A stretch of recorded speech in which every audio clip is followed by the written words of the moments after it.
Imagine being 17 and no one's ever really looked at you. Not your parents, not your friends, no one. Then one day, you're sent to live in a cabin, deep in the mountains with 3 strangers, 3 men, and the snow is about to trap you there for months. This is the story of how Tiernan fell in love not just once, but 3 times. Each love felt different. Each love pulled her apart and helped her become whole. Tiernan de Haas grew up rich, lonely, and invisible. Her famous parents barely noticed her, and when they both die unexpectedly, she's left with no one and nowhere to go. Out of nowhere, she gets a letter inviting her to live with her step-uncle Jake, who she's never met. He lives in the snowy mountains of Colorado with his 2 sons, Noah, the playful younger one, and Kaleb, the quiet, mysterious one. They all live way up in the mountains of Colorado, with no internet, no phones, and no other people around. It's just the 4 of them, and when winter hits,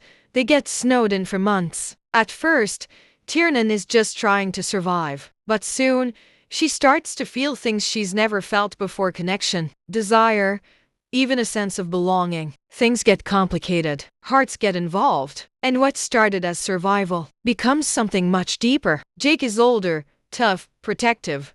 He steps in as a father figure, but something shifts. Their connection starts to blur. It's not just protection anymore, it's attraction. There are small moments of him teaching her survival skills, brushing her arm, glancing too long. Tiernan, lost and starved for affection, starts to crave Jake's attention. He's the first person who makes her feel seen, wanted, like she matters. But Jake is torn. He knows it's wrong. He fights it, because Tiernan doesn't just need love, she needs to heal. And he knows he can't be the one. Then there's Noah, the younger son. Charming, sweet, the kind of guy who brings light into a dark place. With Noah, everything feels easy. He treats her like a friend, not a broken project. And for a while, Tiernan believes this is what love should feel like: fun, soft, safe. But the deeper she goes into herself, the more she realizes her heart wants something heavier. While she appreciates him, the pull she feels toward him fades. Kaleb,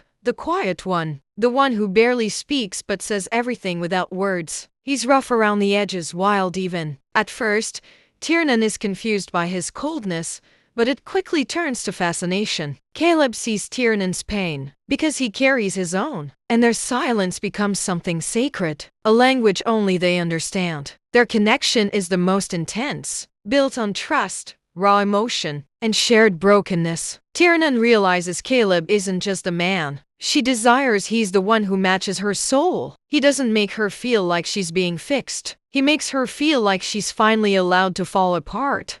Things get messy. Feelings collide. Jake steps back. Noah steps aside. And Kaleb steps in. What started as survival in the mountains becomes a love story Tiernan never saw coming. She doesn't just choose Kaleb. She chooses herself. And for the first time, she starts to live. In the end, Credence isn't just a romance. It's about grief, healing, and finding love in the most unexpected places, even in complete isolation. Which love story would you choose? Jake, Noah, or Kaleb? Let us know in the comments. Want more intense romance breakdowns? Subscribe, like, and drop the next title you want to see.